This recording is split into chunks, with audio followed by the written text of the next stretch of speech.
una integral de una señal periódica en cualquier instante durante un periodo, y va a ser equivalente si hacemos la integral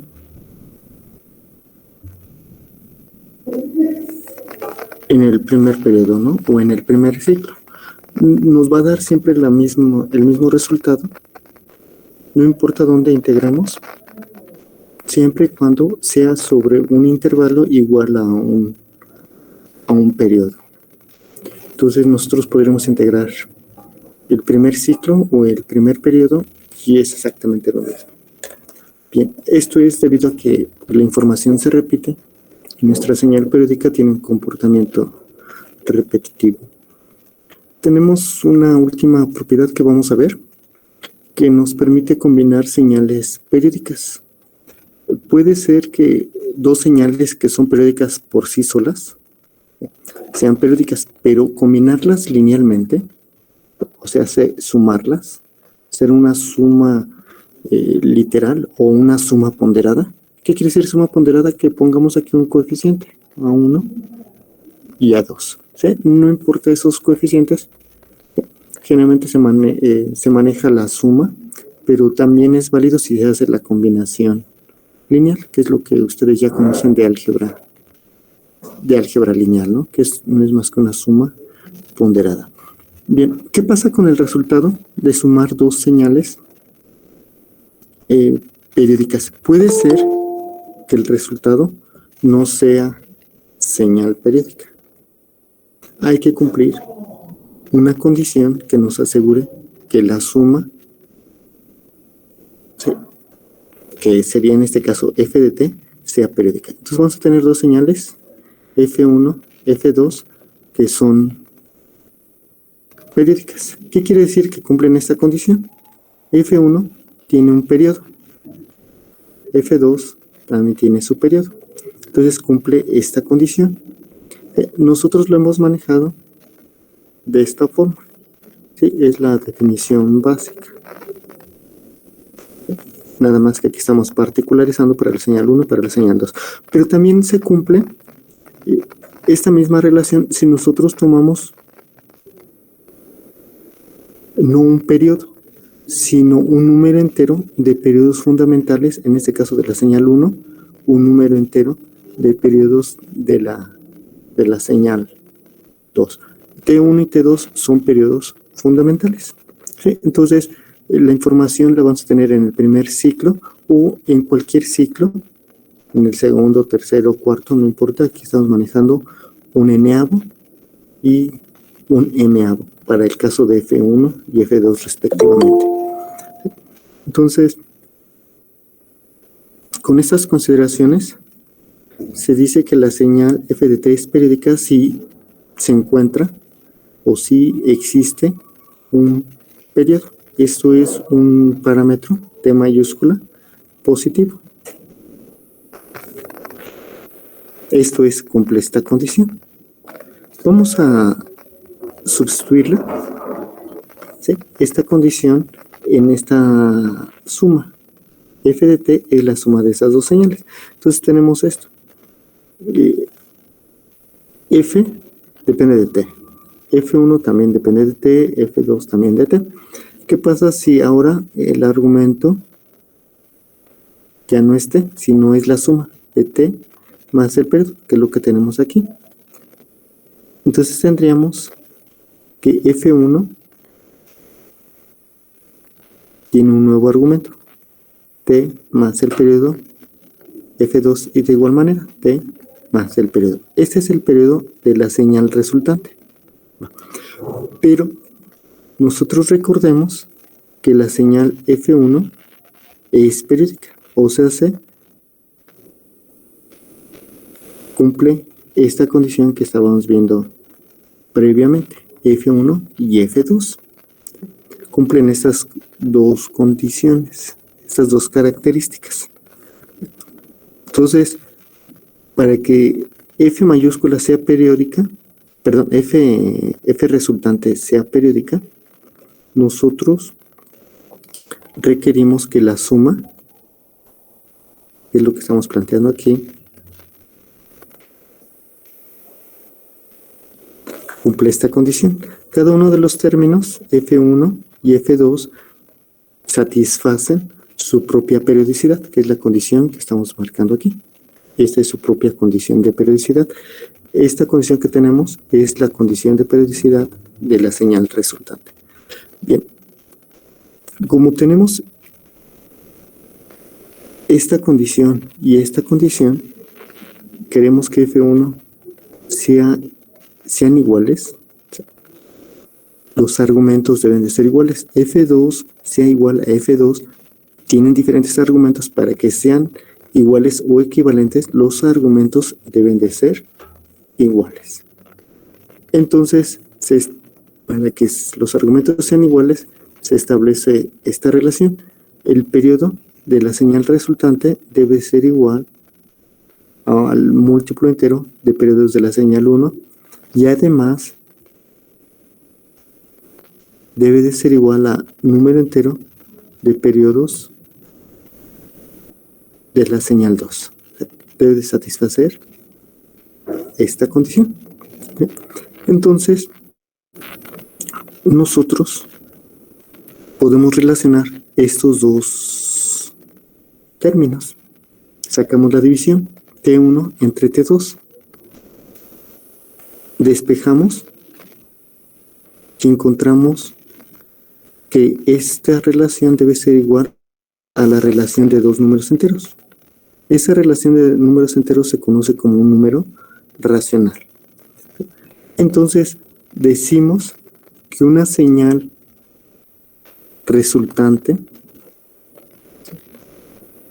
es periódica si la relación de los periodos de las señales individuales que conforman la suma es número racional.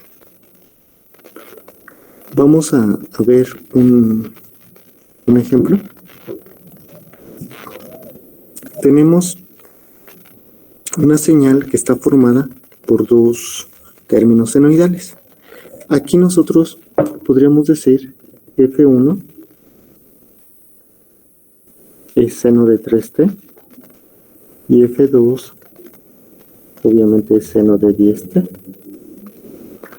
¿Cómo sabemos que f de t es periódica?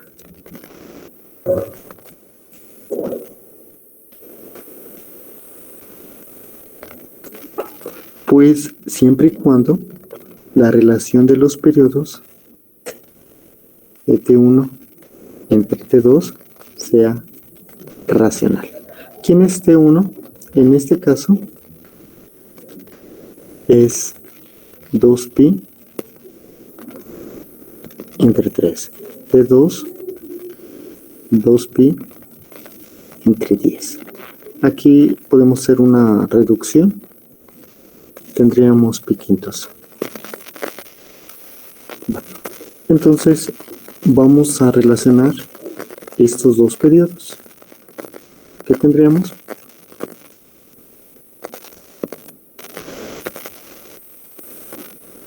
T1 entre T2, 2 pi tercios, este 1, T2 es pi quintos. Reducimos. Si no hiciéramos reducción, aquí tendríamos número irracional. Afortunadamente aquí tenemos el mismo número irracional y se van a cancelar. Podemos reducir. Entonces, al reducir, nosotros tenemos que el resultado es 10 tercios. 10 tercios es número racional. Por lo tanto, sí es periódica. Sí es periódica f de t. La gran pregunta es cuánto vale su periodo. No es suficiente con decir que es periódica. Hay que indicar cuál es su periodo. Para esto tenemos esta relación. Aquí encontramos el periodo de la señal. ¿Y qué nos dice? El periodo de la señal es un número entero de periodos de la señal 1 o un número entero de la señal 2. Cualquiera que ustedes tomen es válido. No es necesario aprenderse esta relación de memoria. Nosotros la podemos deducir a partir de este resultado. Tenemos T1 entre T2 es igual a 10 tercios. De aquí podríamos decir que esta es M y esto es M. Son dos números enteros. No importa el nombre de estas variables, simplemente hacemos el producto cruzado. ¿Sí? ¿Y qué tendríamos? 3 veces periodo de la señal 1, 10 veces periodo de la señal 2. Esto es el periodo de la señal resultante. Podemos tomar 3 veces de la señal 1, en ese caso sería 2pi. O podríamos tomar el de la señal 2, 10 veces superior. 10 por pi entre 5 pues nos da 2pi. Es lo mismo. Entonces, f de t si es periódica, ¿cuál es su periodo? 2pi. Y además, podríamos saber quién es omega, quién es su omega. Correspondiente cuál es su velocidad o su frecuencia angular de la señal f de t. ¿Sí? Esto implica de aquí que su frecuencia de la señal resultante es igual a 1. Muy diferente a las frecuencias angulares individuales. ¿Sí? Nos resultó omega igual a 1. Entonces es muy fácil aplicar este criterio, que sí lo pueden hacer para las demás señales sin ningún problema, ¿no? Por ejemplo, podemos analizar el punto 3, esa señal. Rápidamente.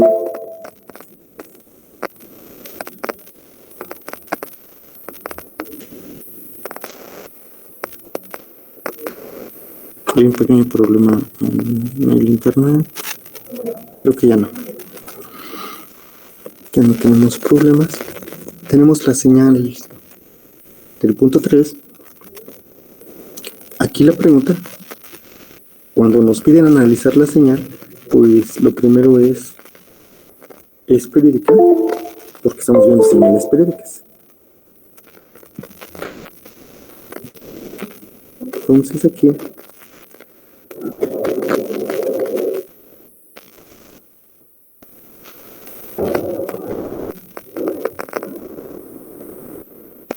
f de t es periódica, pues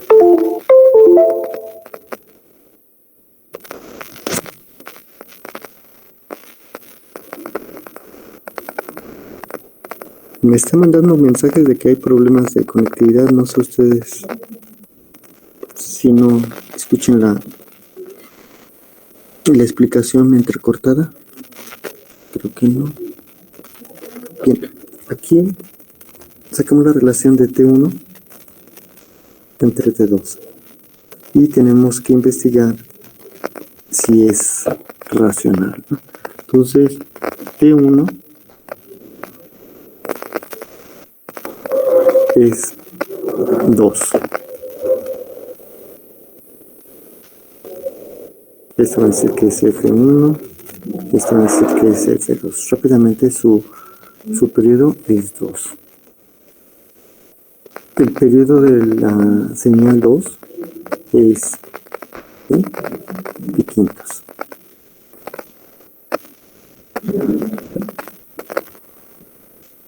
Entonces sacamos la relación y que vamos a tener 10 sobre pi. Esto no es número racional. F de t es periódica, no, porque la relación de los periodos no es racional. Y así lo van a hacer para cada una de las señales. Bien, este criterio se aplica cuando tenemos suma de señales. Eso es algo importante. Suma de señales. En este caso, dos señales. ¿Sí? Hay dos casos que tomar en cuenta. Por ejemplo, ¿qué pasaría si tenemos un producto? Producto de señales. El criterio como tal no se puede aplicar en forma directa, pero podemos darle vuelta al problema. ¿Cómo podría ser eso?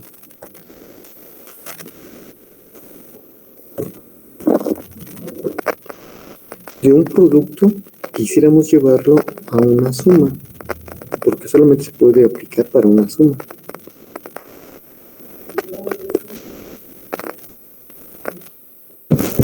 Sería aplicando identidades, ¿no, profe? Exactamente, una identidad. Sí, gracias, Ricardo. Con una identidad trigonométrica, el producto lo convertimos en una suma. Sí, hay que tener a la mano las identidades. Acuérdense que ya utilizamos una identidad para reducir la potencia. Una potencia cuadrada lo bajamos de grado, a grado 1 con un coseno del doble del ángulo. Aquí tenemos que aplicar muy bien una identidad. Bien. ¿Qué pasaría si ahora nosotros, en lugar de tener dos señales, tenemos tres señales que se están sumando? ¿Sí? Si ahora aquí nuestra señal resultante está formada por tres términos, o puede ser cuatro. Tienen dos posibilidades. ¿Sí? Hay un criterio que ustedes pueden encontrar en algunos libros, en algunos documentos, en internet, donde se utiliza en términos de el mínimo común múltiplo. ¿Sí? Pueden sacar el mínimo común múltiplo. O la otra posibilidad es que este criterio se aplica en parejas de señales. Entonces, ¿qué se puede hacer? Se aplicaría de dos en dos. Aplicaríamos el criterio para estas dos y obtenemos un periodo resultante. Podríamos decir aquí un periodo de 12. Y aplicamos el criterio para las dos últimas y vamos a suponer que aquí tenemos un periodo resultante de 34. ¿Sí? Vamos a suponer que estas dos por parejas resultaron periódicas, de tal manera que existe un periodo de 12 y un periodo de 34. Y entonces ya tenemos dos periodos y sacamos la relación de estos periodos. Entonces, por decirlo así, la señal resultante es periódica siempre y cuando esta relación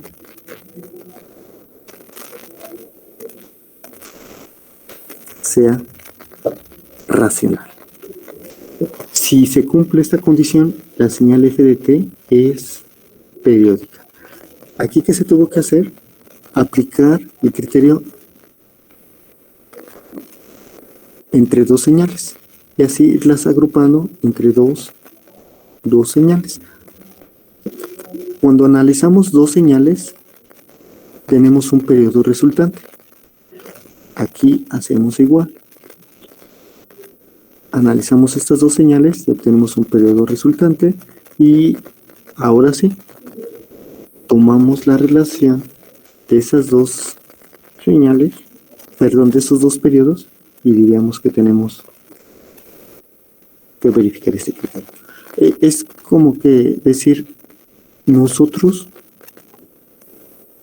cuando sumamos dos señales tenemos una señal resultante. Entonces diríamos que la señal f de t está formada, en este caso, por una señal, vamos a decir que es f2, más una señal f34. ¿F de t es periódica? Sí, siempre y cuando la relación, primero que esas dos señales, f12 y f34, sean periódicas, que tengan su periodo. ¿Cuál es el periodo de la señal F12? Pues habíamos visto que es de 12. ¿Cuál es el periodo de la señal F34? Si es que es periódica, debe ser de 34. Entonces, la señal F de T resultante es periódica siempre y cuando la relación de estos periodos, que es lo que tenemos aquí, sea racional. Entonces tendríamos esa posibilidad de aplicar nuestro criterio para una señal que está constituida por más de dos señales. Aquí tenemos dos, pero se puede aplicar para más señales. Y es algo que tienen que hacer. Aquí en este punto tenemos algo que les comentaba. 3 señales. Vamos a encontrar si f de t es periódica. Una vez que determinen que es periódica, hay que encontrar el periodo. Igual, algo similar con la señal g de t. Muy similar a lo que yo les planteaba, lo que nos había dicho Ricardo aquí. Pues nada, es para reforzar las ideas. Bien, aquí en el punto 1 mostramos 6 gráficas de señales periódicas. Nosotros podremos escribir una función que nos pueda generar la señal periódica. Pero en este caso vamos a utilizar funciones que tiene implementadas MATLAB, ¿sí? Archivos que tienen instrucciones necesarias para generar una señal tren de pulso por medio de la instrucción square y señales tipo triangular con sawtooth, tipo triangular y además diente de sierra. Todas estas señales que mostramos aquí se pueden generar por medio de estas dos instrucciones. Hay que leer la ayuda y fácilmente se puede generar, ¿sí? Algo similar a esto.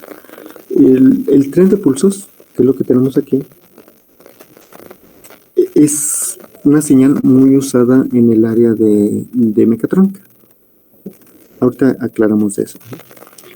Estas dos señales, que son aparentemente diferentes, son de la misma familia, son un tren de pulsos.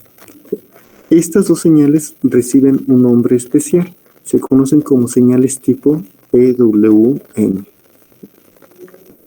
Estas señales, aquí tenemos espacio,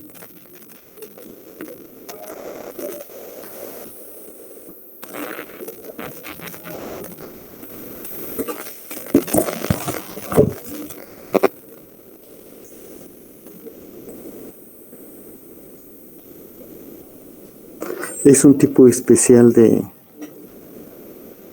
pulsos, ¿sí?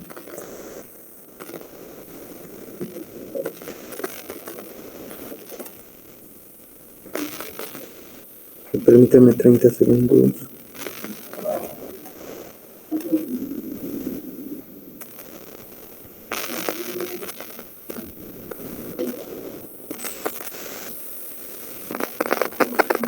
Decimos que es una señal tipo pulso que tiene su ancho, su duración,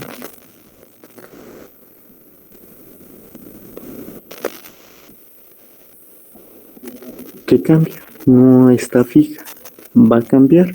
Entonces nosotros la cambiamos. De varias maneras se puede hacer y ese cambio se conoce como modulación.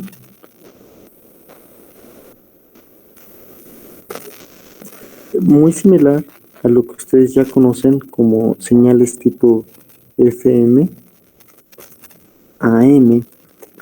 Señales FM se modula o se cambia la frecuencia. Señales AM se modula o se cambia la amplitud. Hay un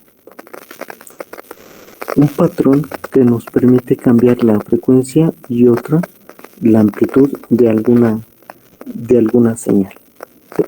Entonces aquí la frecuencia de una señal la vamos a cambiar mediante una señal especial, igual nuestra amplitud la vamos a cambiar.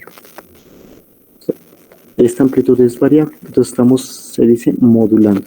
En este caso, la señal PWM, lo que se cambia o se modula es el ancho. Nosotros vamos a considerar una señal tipo PWM que no es más que una señal con dos niveles constantes. Un nivel que conocemos como alto y un nivel que conocemos como bajo. ¿Sí? Esta señal se dice que es periódica, al menos en un intervalo de tiempo. Entonces, generalmente son periódicas para todo el tiempo, pero pues también se puede cambiar. Pero vamos a suponer que es periódica para todo el tiempo. Entonces, esta señal PWM es periódica.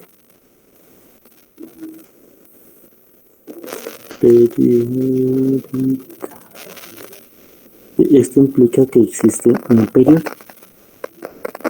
¿Sí?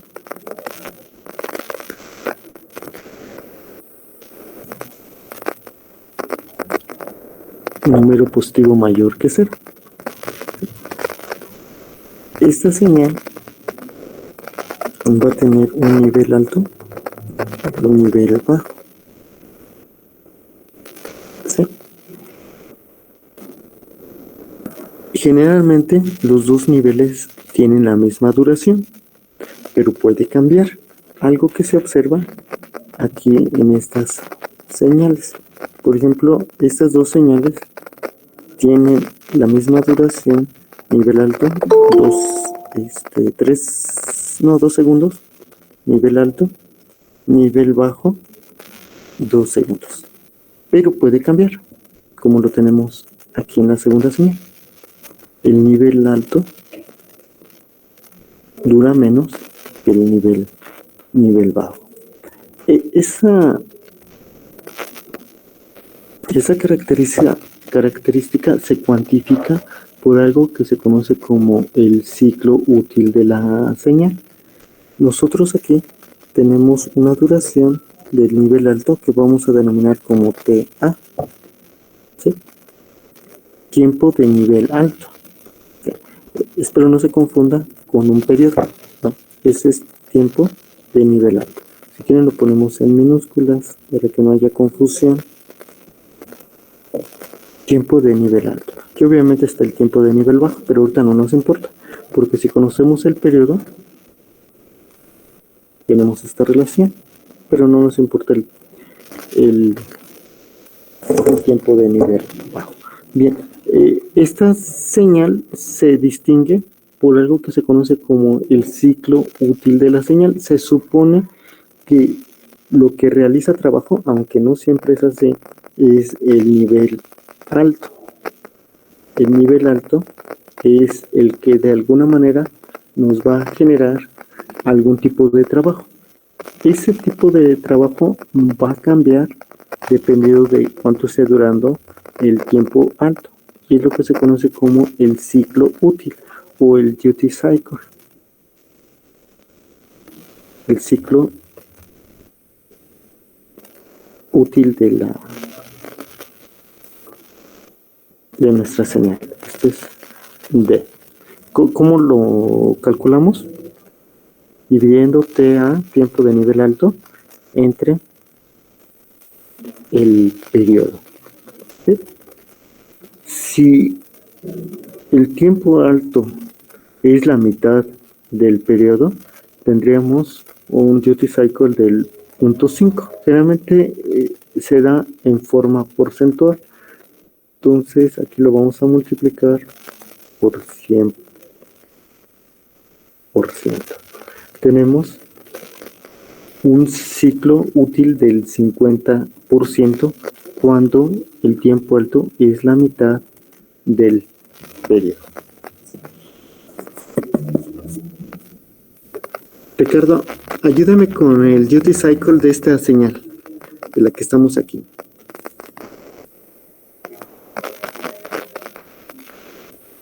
Con el tiempo... ¿Cómo? Es que no escuché. Duty cycle, con el ciclo útil de la señal. Ah, ok.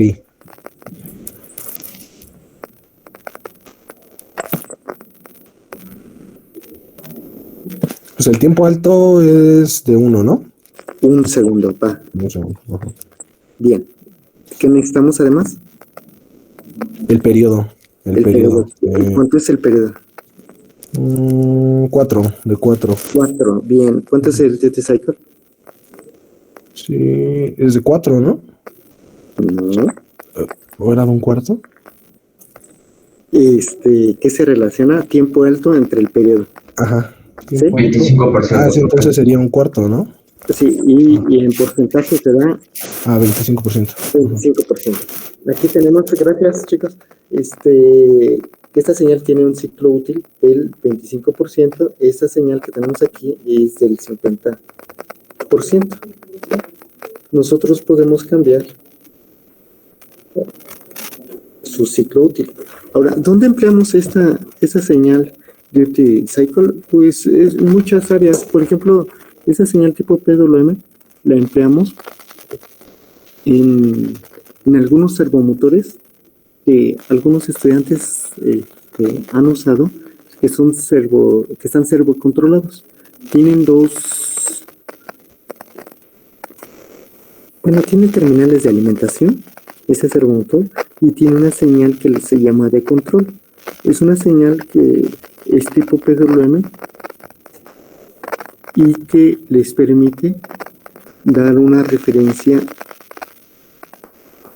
al microcontrolador interno que tiene el servomotor, y lo que va a hacer ese servomotor va a interpretar el duty cycle y va a hacer girar el motor. Internamente hay un algoritmo de control que hace que el motor gire y se va a posicionar el eje del motor a un ángulo deseado. Todo depende del duty cycle.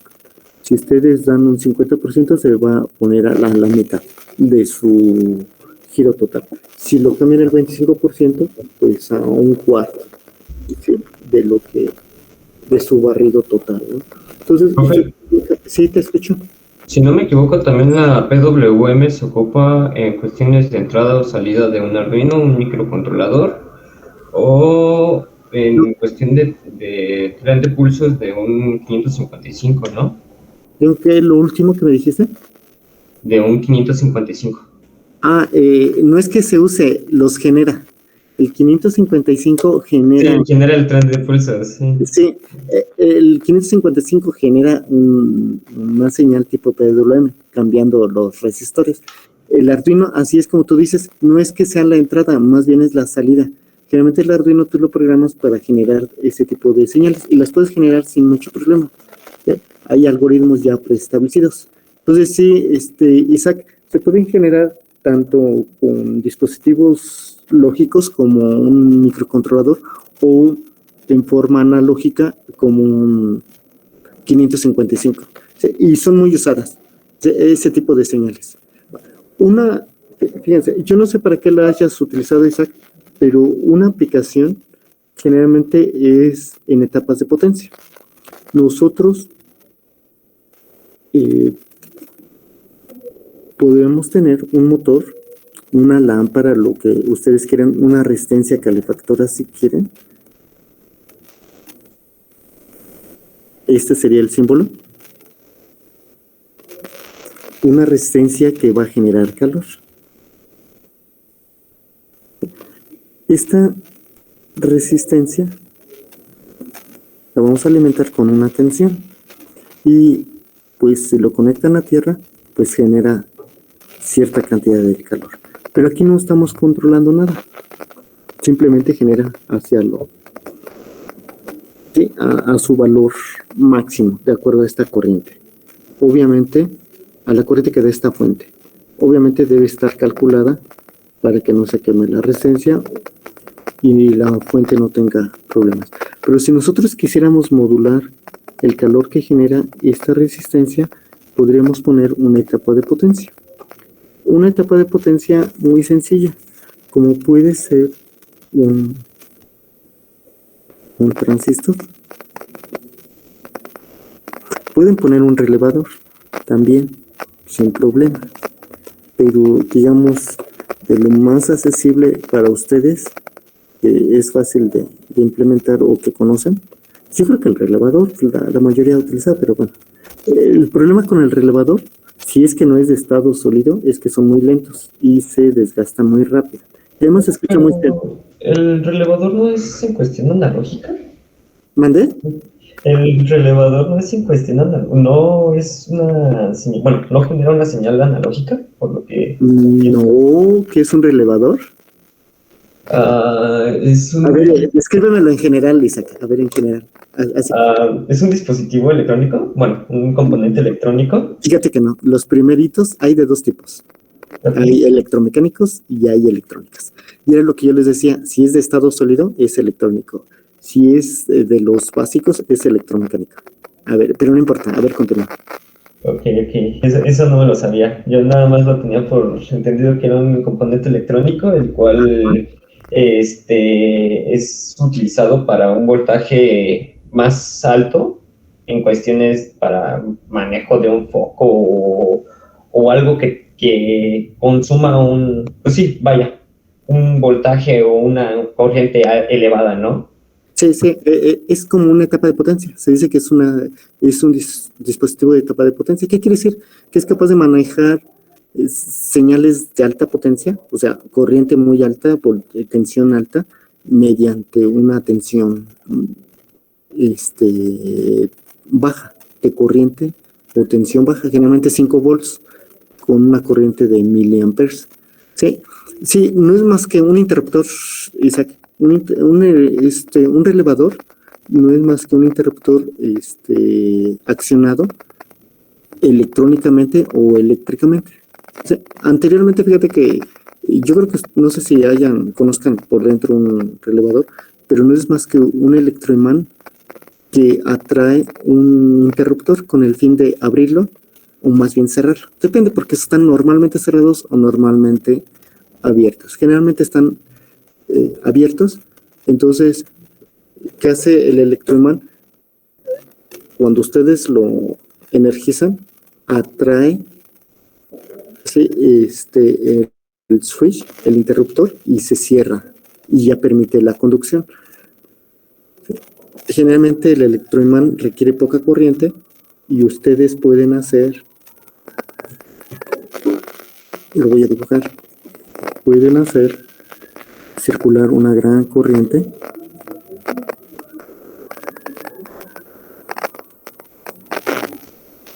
por ese interruptor. Entonces aquí tienen ustedes un electroimán y lo alimentan con una tensión baja. ¿Cómo lo alimentan? Pues aquí con otro interruptor pequeñito. Lo cierro. O puede ser con un dispositivo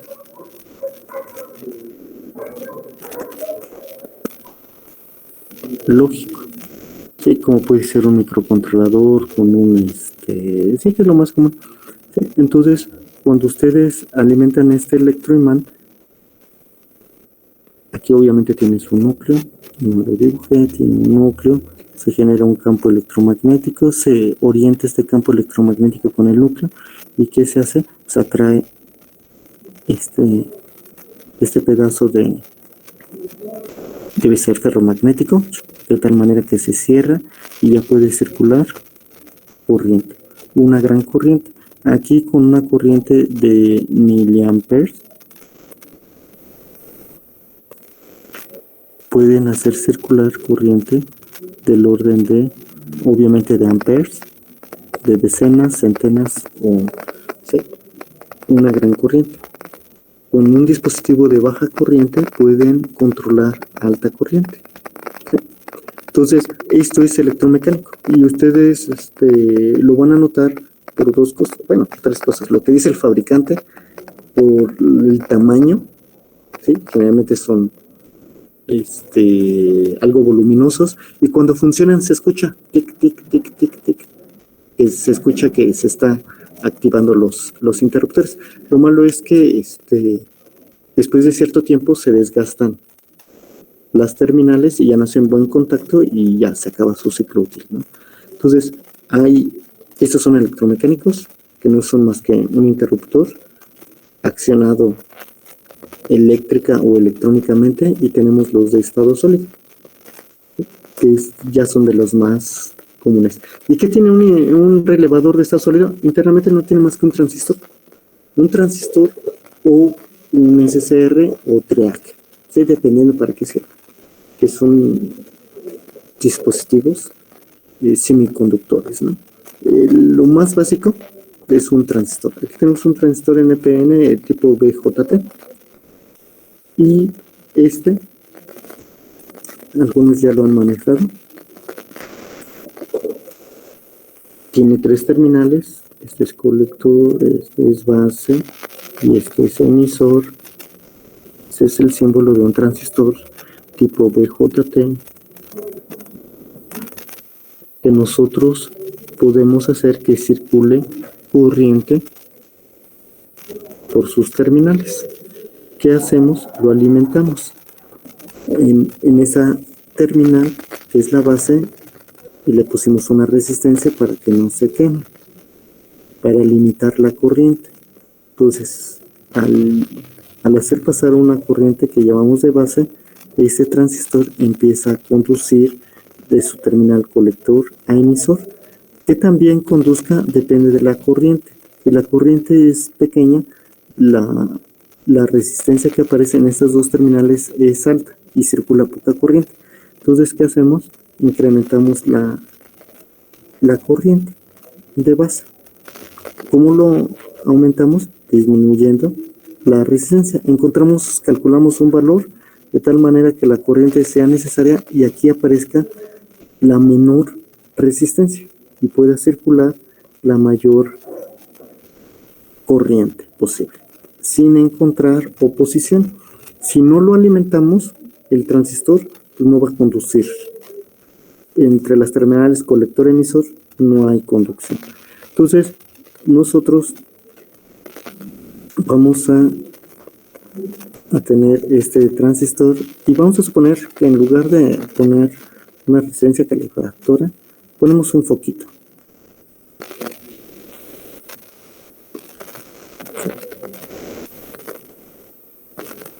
Algo muy común para la mayoría.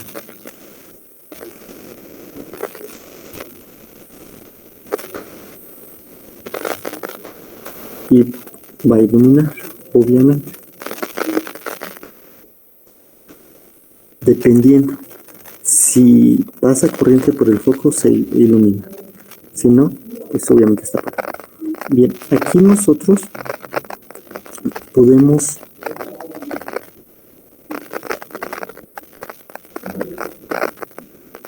activar nuestro transistor con 5 volts, algo que proporciona cualquier microcontrolador.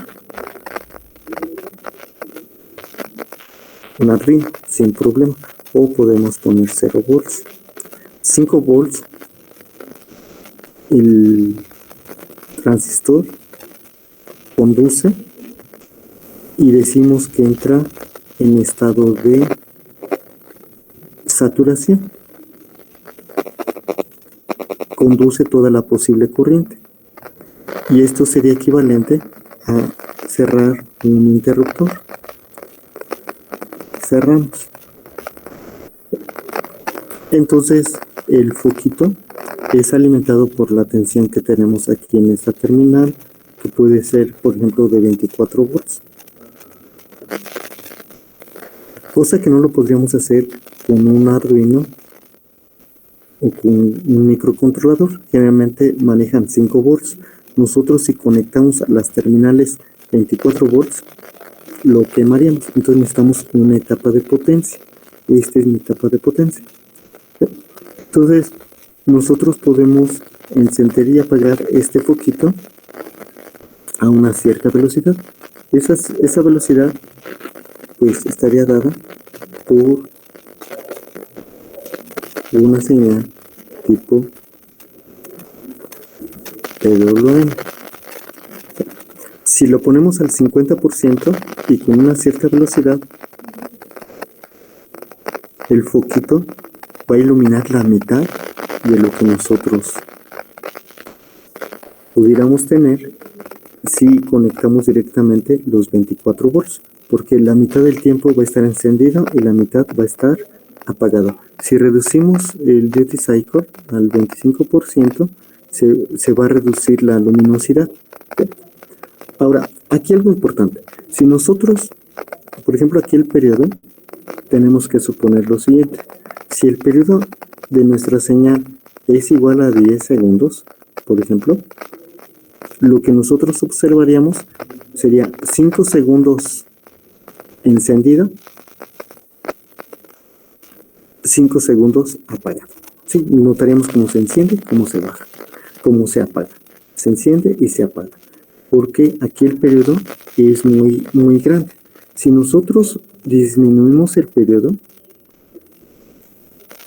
¿sí? Por ejemplo, a 1 milisegundo, nosotros no percibiríamos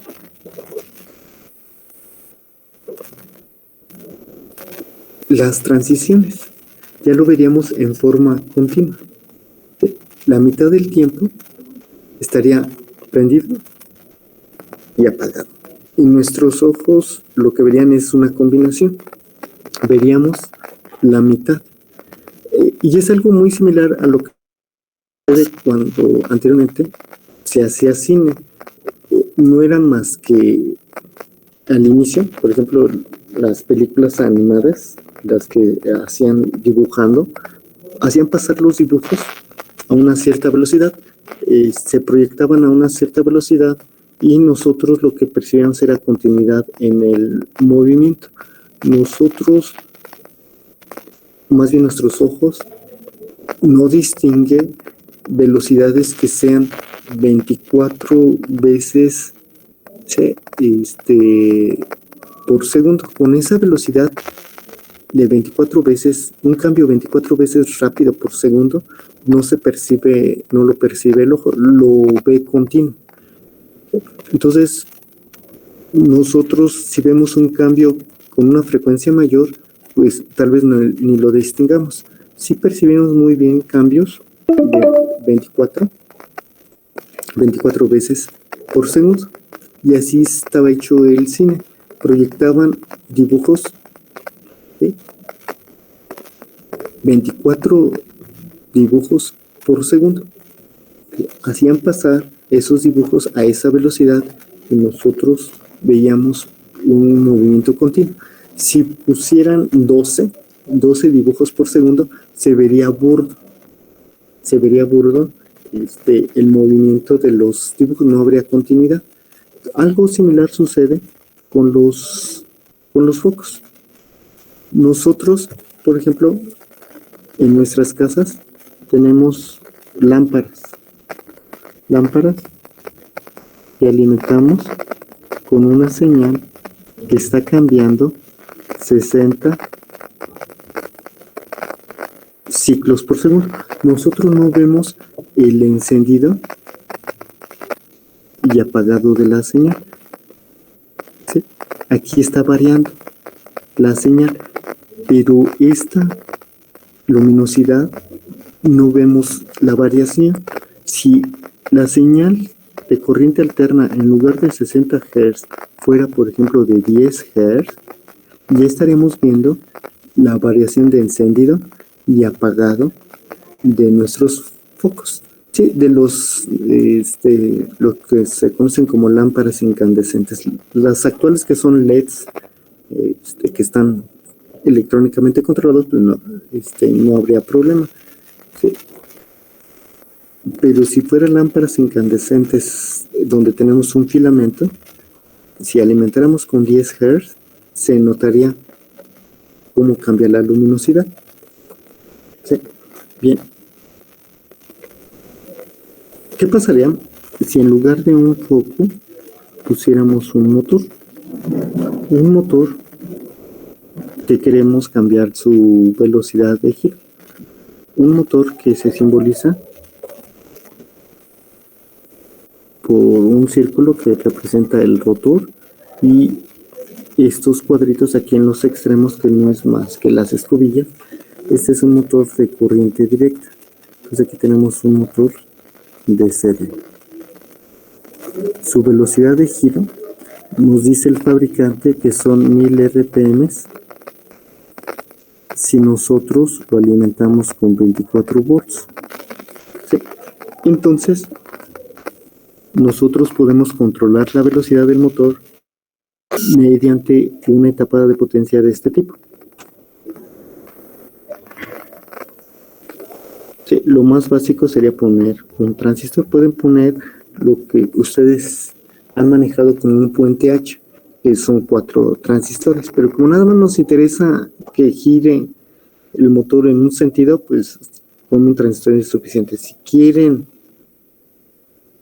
que gire en ambos sentidos, con medio puente lo pueden hacer, o si quieren controlar la posición, pues necesitan el puente completo. Ahorita con un solo transistor. Acuérdense que un puente H pues son 4 transistores. Con un transistor, para lo que estamos aquí planteando, es más que suficiente. Entonces dice que 1000 RPM a 24 volts, nosotros podemos cambiar la tensión que aparece en las terminales del motor, como con esta etapa de potencia. El transistor lo vamos a alimentar con una señal tipo PWM. Si esta señal PWM, por ejemplo, tiene un periodo, a lo que estábamos planteando, por ejemplo, de 10 segundos, aquí sería 10 y aquí sería 5. ¿Cómo se comportaría la velocidad del motor? Pues lo vamos a poner por aquí. Vamos a suponer en reposo. Lo alimentamos con una tensión máxima de 24 volts. Va a empezar a girar, ¿sí? Y después de cierto tiempo, a los 5 segundos, alcanza la velocidad, se apagan y lo vamos a detener. Se apaga el transistor, ya no conduce corriente y se va a detener el motor. Después, aquí en ese instante, la alimentación va a ser de 24 volts por 5 segundos y después se va a apagar. ¿Sí? Se va a llevar al reposo porque ya no lo vamos a alimentar. Esta sería la velocidad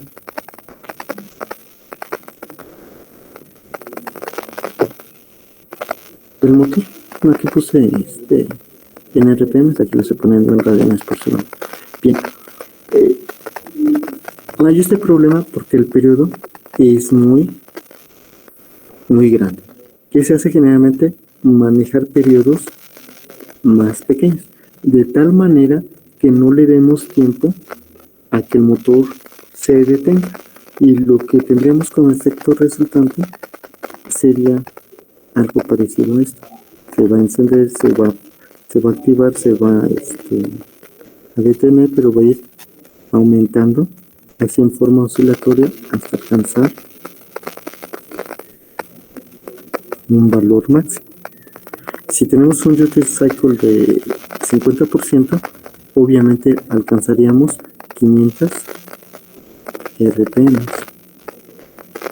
¿Sí? Pues aquí vamos a poner estas unidades. ¿Sí?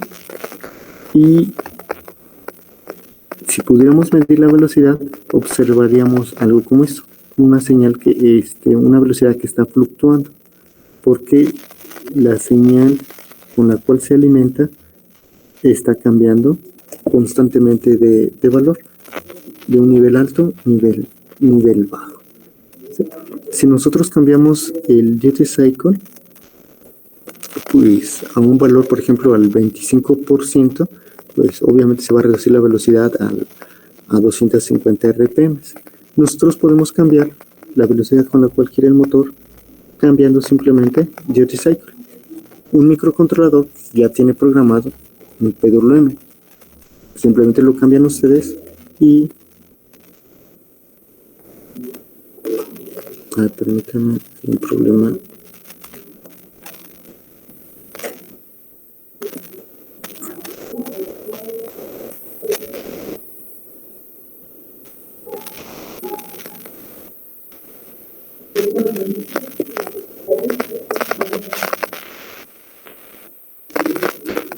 Bien, aquí especifiqué un periodo pequeño.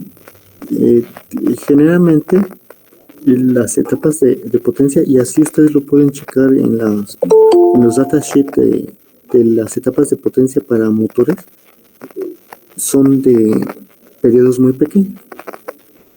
Generalmente los periodos son muy pequeños. El fabricante generalmente maneja frecuencia, vamos a decir, y es un valor común.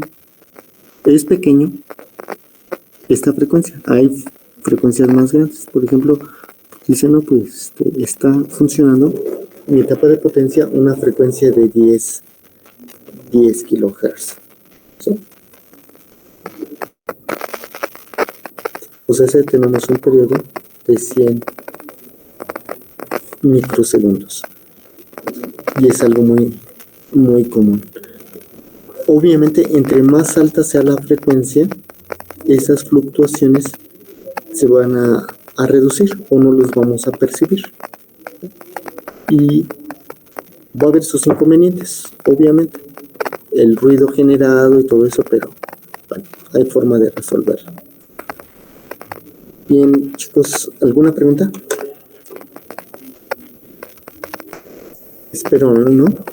Sí, esto sería todo con respecto a las señales periódicas. Yo lo que les pido aquí no es tanto que se aplique la señal PWM, nada más les explicaba esto sobre la importancia. Nosotros la vamos a ocupar en etapas de potencia. Cuando vean sensores y actuadores, van a ver la importancia de este tipo de señales. Cuando hagan sus proyectos, van a manejar ese tipo de señales para alimentar algunos, lo que se conoce como actuadores. El motor es un actuador, una resistencia calefactor es un actuador, una lámpara es un actuador, ¿sí? Puede servir para ciertos propósitos, ¿no? Entonces sería un actuador y la lámpara, por ejemplo, la utilizamos para generar cierto nivel de luminosidad.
Un motor en ese caso de CD, que es de lo más sencillo.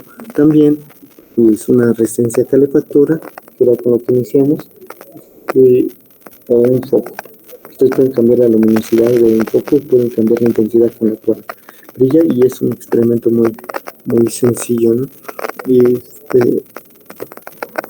En la figura que les mostraba al inicio, tenemos 6 señales. Las 2 primeras señales son tipo PWM, que generamos con la función de MATLAB Square. Las otras 3 señales se generan con software. Tenemos una señal triangular, tenemos diente de sierra y triangular, una señal tipo triangular. En la sexta señal se genera combinando ambas funciones.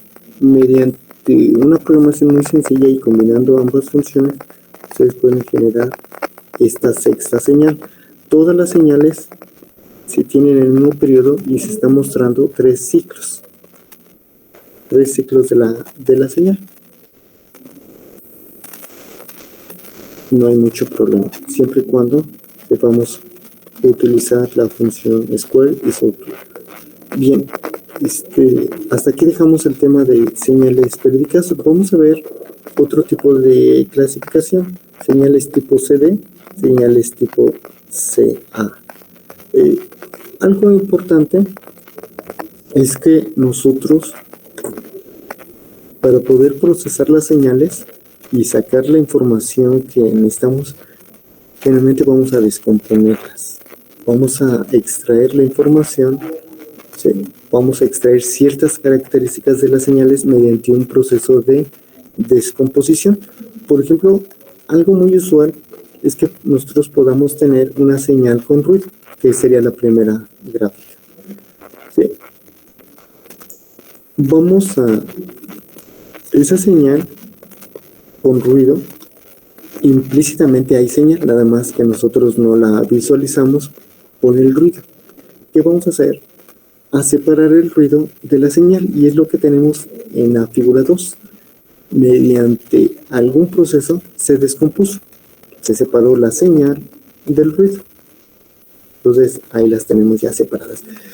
Esto no se puede hacer como tal en forma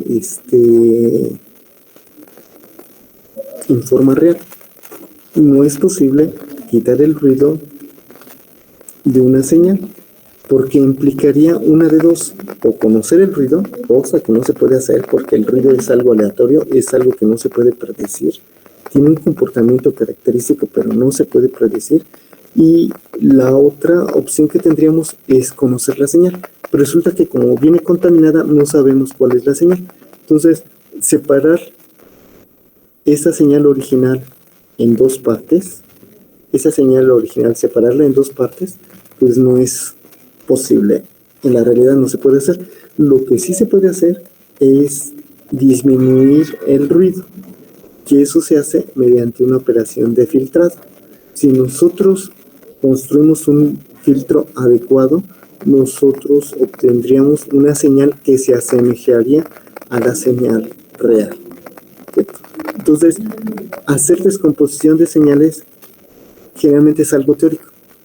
En la vida real podemos hacer ciertas aproximaciones. Este caso permite ilustrar una descomposición, que es algo que es usual que hacemos para simplificar nuestras operaciones o para extraer cierto tipo de información. Bien, vamos a ver cómo descomponer una señal en 2 términos. Aquí teníamos ruido y señal, pero bueno, eso nada más fue para ilustrar la descomposición. Vamos a descomponer una señal en esos 2 términos: una señal tipo CD y una señal tipo CA. Vamos a aclarar estas características: qué es una señal tipo CD y qué es una señal tipo CA. Una vez que lo conozcamos, vamos a poder clasificar una señal, ya sea en un tipo CD o en un tipo CA, y si no es en ninguna de las dos, la vamos a poder descomponer. Bien, y es lo que tenemos aquí. Decimos que una señal FDT se puede descomponer en dos términos. En un término que es tipo CD, ¿esto qué es? Una señal constante. Y una señal que es de tipo CA.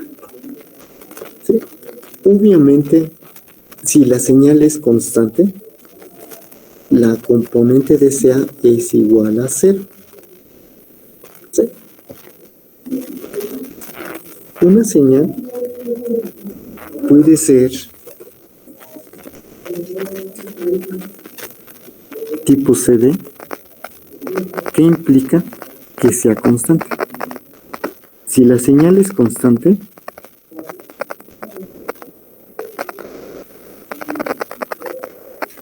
esto implica que es tipo CD. ¿Sí? Entonces es de las más sencillitas.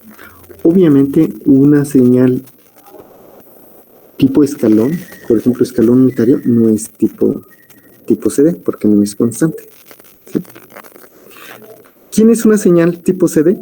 Aquella que es constante, así de fácil. Aquella que tiene un mismo valor para todo tiempo. Obviamente nosotros no estamos manejando señales para todo tiempo, en un intervalo. No podemos tener un experimento, un proceso funcionando para todo tiempo. Lo hacemos en un intervalo de tiempo. Nada más que teóricamente se establece que es constante para todo tiempo. En la realidad pues, es para un intervalo de tiempo. ¿Sí? Lo suficientemente grande, ¿no? Bien, entonces aquí nosotros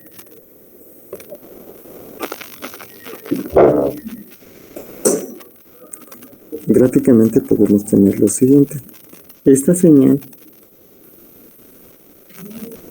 FDT es tipo CD. ¿Por qué? Porque es constante. Digamos, vale A. ¿Sí? No hay problema. Pero ¿qué pasa con señales que tienen un comportamiento diferente? Por ejemplo, tengamos esta. Esta es una señal FDT. Esta señal obviamente no es tipo CD porque no es constante. ¿Sí? La pregunta ¿es tipo CA? ¿Sí? Una señal tipo CA es aquella, ¿sí?, que tiene varias características. Vamos a mencionar algunas de esas características que son muy básicas. Una primera característica es que varía. Una señal tipo CA está variando. Esta señal está variando, pero no es tipo CA. No es suficiente con que varíe. Otra característica que necesitamos es que tenga valores de amplitud positivo y negativo. Esta señal siempre tiene valores positivos. Entonces, tampoco es de CA. No cumple ninguna de esas dos características necesarias. Son necesarias, pero no suficientes. Una señal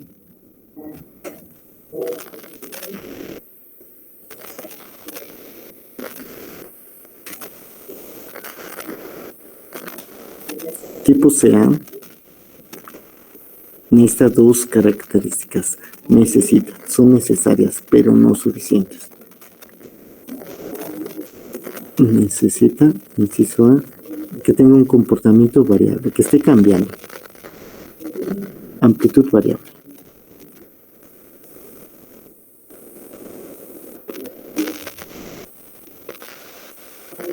Esta la cumple, pero nada más eso. Además,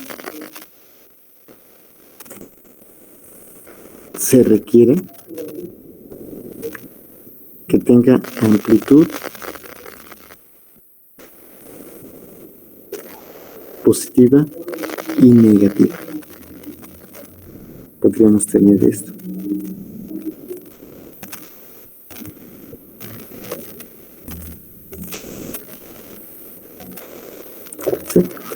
pero